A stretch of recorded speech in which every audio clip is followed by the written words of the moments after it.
Sejarah singkat perkembangan komputer. Pada generasi pertama, yaitu di tahun 1940 sampai dengan 1956, generasi pertama masih menggunakan tabung vakum untuk sirkuit dan drum magnetik untuk penyimpanan memorinya. Pada generasi kedua, yaitu di tahun 1964 sampai dengan 1971, sini mulai ada yang namanya transistor. Keunggulan dari transistor ini adalah bentuknya yang lebih kecil. Dengan bentuk minimalis dari transistor ini, komputer menjadi lebih kecil dan hemat energi. Di generasi kedua ini, bahasa pemrograman mulai diperkenalkan. Pada generasi ketiga ini, di tahun yang sama dengan generasi kedua, yaitu tahun 1964 sampai dengan 1971, perkembangan sirkuit terpadu mulai diperkenalkan. Perkembangan sirkuit terpadu adalah ciri khas dari generasi ketiga komputer. Teknologi ini semakin mempercepat kinerja komputer. Selama perkembangan ini, mouse dan keyboard mulai diperkenalkan. Pada generasi keempat, yaitu di tahun 1971 sampai dengan sekarang. Di periode ini, prosesor mikro mulai diperkenalkan. Saat ribuan sirkuit terpadu dimasukkan ke dalam sebuah silikon chip yang kecil, prosesor pertama Intel 404 chip mulai menjadi otak utama di sebuah komputer. Saat periode inilah istilah personal komputer atau PC mulai digunakan. Dengan teknologi yang lebih maju, generasi keempat menjadi tonggak awal pembangunan internet. Pada generasi kelima, yaitu generasi sekarang sampai dengan generasi di masa depan. Komputer generasi kelima ini dibangun berdasarkan teknologi kecerdasan buatan dan masih dalam tahap pengembangan. Contoh teknologi yang sudah sering digunakan adalah teknologi pengenal suara, penggunaan pemrosesan paralel, dan superkonduktor menjadi dasar dari kecerdasan buatan. Tujuan dari komputasi generasi terbaru adalah untuk mengembangkan perangkat yang merespon bahasa manusia. Lalu, akan seperti apa komputer masa depan? Perkembangan komputer di setiap generasi pasti terus mengalami perkembangan, sehingga banyak melahirkan pemikiran-pemikiran mengenai kemajuan teknologi di masa depan. Secara prinsipnya, ciri-ciri komputer masa depan akan lebih canggih dan lebih murah, serta akan lebih efisien dan lebih efektif dalam penggunaannya. Hal ini berarti komputer pada masa depan akan lebih berpusat pada kecerdasan buatan atau artificial intelligence dan interaksi antara manusia dengan komputer. Bagaimana cara kita berinteraksi dengan komputer masa depan? Yang pertama adalah kontrol suara. Beberapa tahun yang lalu, kontrol suara pada sebuah komputer sangatlah terbatas. Tetapi, kontrol suara terbukti sangat membantu, terutama untuk orang dengan kesulitan penglihatan. Kini, kontrol suara tidak hanya tahu apa yang kita ucapkan, tapi juga dapat mengerti apa yang kita maksudkan, sehingga bisa menjalankan perintah-perintah yang menggunakan bahasa sehari-hari. Lalu yang kedua adalah prediksi emosi. Hebat jika sebuah mesin dapat melaksanakan perintah kita. Lebih baik lagi jika bisa memprediksi apa yang kita inginkan sebelum kita perintahkan. Disitulah pendeteksi emosi atau emotion sensing dapat membantu. Lalu yang ketiga adalah prediksi gerak. Gestural sensing atau pendeteksi gerakan telah diterapkan pada komputer masa sekarang. Perangkat seperti Kinect telah menerapkannya pada bidang video game, tapi perusahaan seperti Apple mengembangkannya lebih kepada kebutuhan produktivitas. Lalu selanjutnya adalah touch surface everywhere. Peneliti di tempat seperti Carnegie Mellon telah melakukan penelitian tentang bagaimana mengubah permukaan apa saja, dari meja, kulit manusia, hingga dinding rumah, menjadi permukaan sentuh. Lalu pre-touch, ide utama dari fitur pre-touch adalah untuk mendeteksi jari tangan yang mendekati layar, dengan kemudian memicu aksi sebelum jari tersebut benar-benar menyentuh layar yang dapat mempermudah interaksi. Lalu ada brain interface. Brain interface atau antarmuka otak merupakan gagasan yang telah lama ada. Kelompok seperti DARPA telah menelusuri hal-hal mengenai antarmuka otak. Sedangkan Iron Man dunia nyata, Elon Musk, mengajukan implan teknologi Neuralink yang membuat konsumen menjadi cyborg dunia nyata. Apa saja sih spesifikasi komputer pada masa depan? Pertama, memiliki jenis input atau output yang lebih bervariasi. Contohnya, sensor. Yang kedua, memiliki prosesor berkemampuan sangat tinggi. Yang ketiga, memiliki memori yang sangat besar.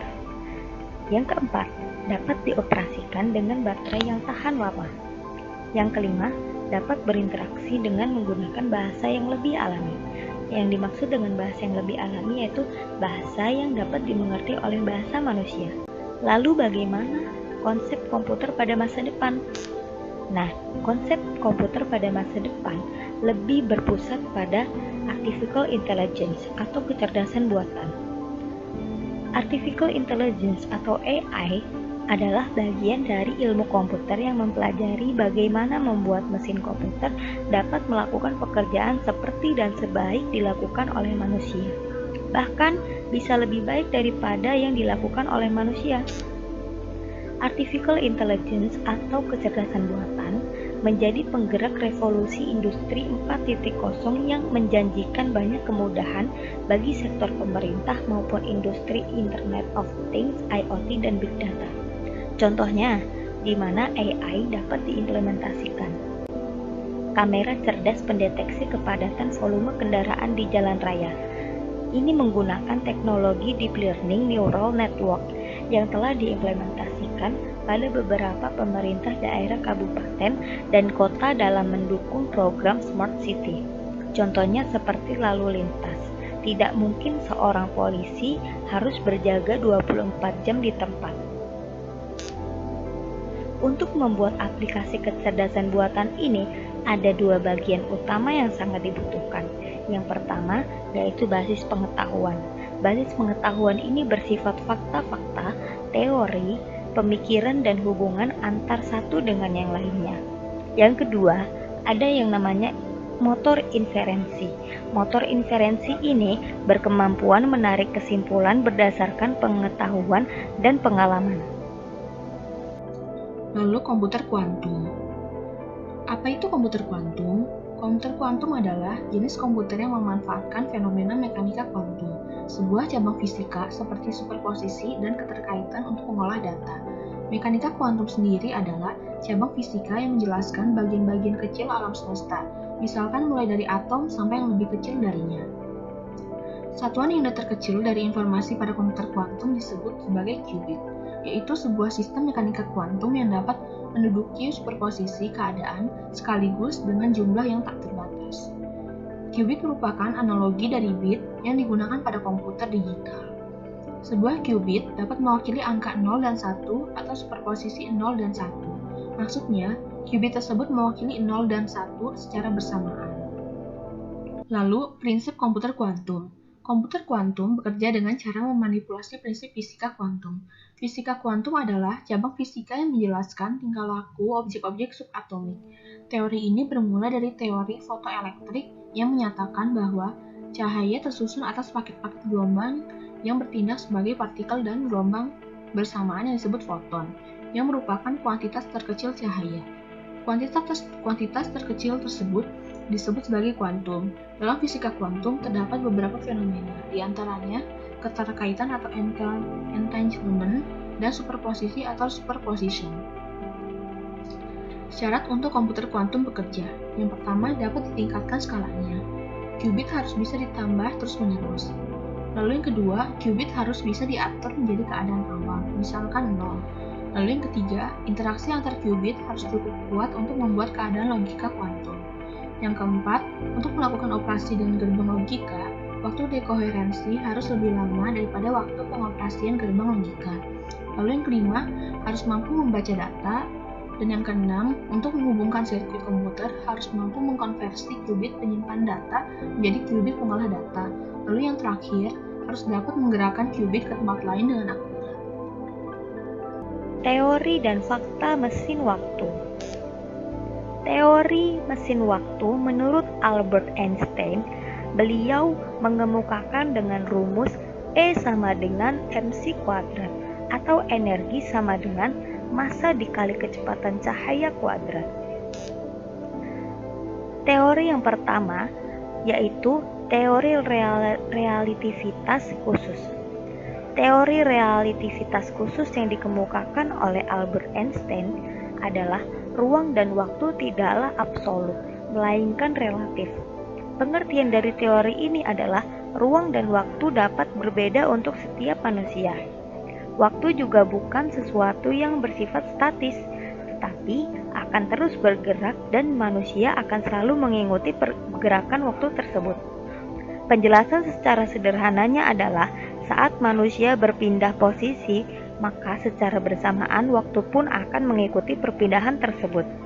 Einstein juga berpendapat bahwa waktu merupakan dimensi keempat yang berdampingan dengan ruang dari dimensi lainnya untuk menghadirkan ruang waktu. Atau dengan kata lain, semakin cepat manusia bergerak di dalam sebuah dimensi ruang, maka akan semakin lambat pergerakan manusia di dalam waktu tersebut.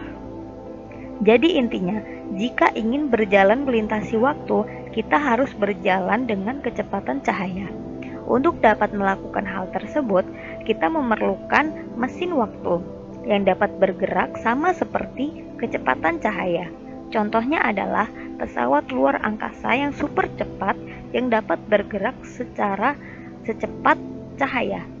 Walaupun pesawat luar angkasa berkecepatan cahaya tersebut dapat diciptakan oleh manusia, ada masalah yang harus dipecahkan terlebih dahulu. Masalah tersebut adalah kemungkinan akan timbulnya time dilation atau pelebaran waktu. Kutipan dari NASA mengenai time dilation adalah saat sebuah objek bergerak melintasi ruang waktu pada kecepatan yang mendekati kecepatan cahaya, maka waktu akan bergerak lebih lambat di sekitarnya. Ilustrasi dari kemungkinan tersebut adalah seandainya pesawat berkecepatan cahaya dapat membuat manusia melakukan perjalanan yang jaraknya 40 tahun cahaya dari bumi ke suatu tempat lain, permasalahan yang akan terjadi saat kembali ke bumi adalah kita akan menemukan orang-orang yang kita kenal sebelumnya akan mulai menua ataupun sudah meninggal. Hal tersebut diakibatkan oleh waktu yang berjalan lebih lambat bagi kita, namun bagi orang-orang di bumi, kita sudah melakukan perjalanan hingga 80 tahun lamanya.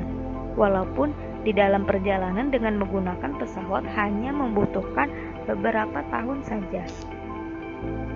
Faktanya, dalam perkembangan teknologi saat ini, belum ada pesawat luar angkasa berkecepatan cahaya yang berhasil diciptakan. Pesawat tercepat yang dapat diciptakan di zaman ini adalah Apollo 10 yang kecepatannya baru dapat mencapai 11.000 km per detik. Kedua dari Albert Einstein ini adalah teori wormhole. Teori ini menjelaskan tentang media berbentuk seperti lubang cacing sebagai jalan pintas untuk menuju ruang semesta dan waktu yang berlainan. Kita ibaratkan sebuah kertas dan kita beri titik A dan titik B dengan jarak 10 cm. Kita ibaratkan kertas tersebut itu sebagai ruang waktu. Nah, otomatis ketika kita dari titik A ke titik B itu harus melewati 10 cm. Akan tetapi, dengan teori wormhole ini, kita tidak perlu menempuh jarak 10 cm. Kita hanya perlu melipat kertas, lalu kita pertemukan titik A dan titik B tersebut. Setelah itu, kita lubangi titik A dan titik B. Lubang ini disebut lubang cacing untuk jalan pintas menuju ruang semesta dan waktu yang berlainan. Nah, permasalahan di sini adalah kita masih belum bisa atau belum tahu bagaimana caranya melipat waktu. Permasalahan yang kedua adalah untuk membuat lubang cacing ini atau lubang wormhole ini itu membutuhkan energi yang sangat besar. Lubang cacing ini berumur sangat pendek dan perjalanan menembus waktu ke masa silam juga akan menimbulkan suatu paradoks waktu. Sebagai perumpamaan, jika manusia melakukan perjalanan ke masa silam agar orang tua kita tidak menikah dan membuat diri kita tidak pernah dilahirkan di dunia ini. Pertanyaannya, jika kita tidak dilahirkan, lalu siapakah yang akan melakukan penjelajahan ke masa silam tersebut? Contoh komputer masa depan. Contoh yang pertama adalah komputer pena. Inilah yang disebut PISM. Dalam bahasa Rusianya disebut tulisan, yang sebagaimana telah diklarifikasi oleh desainer terkemuka NEC sebagai sebuah pen style personal networking gadget package. Mereka mengatakan konsep PISM ini merupakan paket komputer pena oleh pencakupannya meliputi 5 fungsi, yaitu yang pertama, personal ID maupun password dan fungsinya sebagai identitas dari pengguna atau pemilik. Kedua, proyektor kecil akan membuat ruangan yang dibutuhkan tidak banyak. Ketiga, virtual keyboard tanpa perlu tambahan inputan. Yang keempat, bergaya pena, yaitu cara penginputan data dengan cara tulisan tangan. Yang kelima, kamera scanner berfungsi mendeteksi data serta pengguna. Contoh yang kedua, yaitu komputer meja masa depan. Baru-baru ini, perusahaan Microsoft telah membuat sebuah kecanggihan teknologi komputer dengan diberi nama Microsoft Surface, di mana terdapat kombinasi antara komputer, kamera, meja, serta touch sensitif berukuran besar yang bisa dijangkau manusia untuk berinteraksi dalam berbagai aktivitas. Seperti terobosan terbaru yang dilakukan Microsoft pada meja yang besarnya setara dengan LCD 40 inch touchscreen ini, ditempatkannya sebuah Microsoft di atasnya. Dengan sekejap, Microsoft Surface mendeteksi perangkat tersebut, kemudian menampilkan informasi perihal perangkat tersebut, serta menyarankan model lain yang mungkin saja akan dipertimbangkan untuk pengganti. Dari info yang beredar, Microsoft akan merilis komputer meja masa depan dengan harga yang telah dikonfirmasi sebesar $8.900. Contoh yang ketiga, komputer meja interaktif. Sebenarnya, kecanggihan teknologi komputer ini hampir sama dengan Microsoft Surface. Teknologi ini merupakan sebuah meja interaktif Exodex yang dapat memudahkan kita untuk melakukan kegiatan dengan virtual space. Exodex tersebut merupakan kompilasi tabletop komputer dengan layar definition height 40 inch. Penggunaan virtual object ini adalah dengan cara menyentuh dan tarik. Yang keempat, mouse masa depan yang bisa mengontrol dunia 3D. Terinspirasi oleh aplikasi dan games 3 dimensi, perusahaan teknologi Cambridge Consultants menciptakan sebuah tikus atau mouse yang mendukung program 3D. 3D memang semakin populer. Teknologi tersebut membuat navigasi atau suatu operasi tertentu menjadi lebih mudah. Para pakar dari Cambridge Consultants menyajikan konsep mouse rumah. Suatu ide menarik bagaimana kita menavigasi dan mengontrol lingkungan 3D. Desuma merupakan konsep masa depan mouse futuristik yang dioperasikan dengan cara menggenggam, kemudian mengklik, diputar hingga memperbesar layar, hanya menyentuh sisi mouse ke atas atau ke bawah dengan ibu jari. Lalu yang kelima, printer masa depan. Dalam kompetisi desain Greener Gadget, printer RT merupakan printer eco-friendly yang akan menjadi hit market printer komputer dengan segera. Printer RT menggunakan ampas kopi atau teh untuk membuat printout komputer. Untuk menggunakan printer RT tersebut, masukkan selembar kertas, tempatkan ampas kopi atau teh ke dalam casing tinta di bagian atas printer. Lalu gerakan casing tinta ke kiri dan ke kanan untuk mencetak gambar. Semuanya dilakukan tanpa menggunakan listrik, menurut laporan dari Greener Gadget. Oleh karena itu, printer RT hanya bekerja secara manual, maka printer tersebut tidak ideal untuk proyek besar dan hanya dapat mencetak hitam dan putih. Lalu yang keenam, finger phone. Sentuhan jari di perangkat mobile dapat dipakai untuk mengetik. Tidak termasuk ibu jari, masing-masing sendi jari, dari jari telunjuk hingga jari manis, bisa menjadi 12 tombol untuk input, masing-masing 3 tombol input di setiap jari.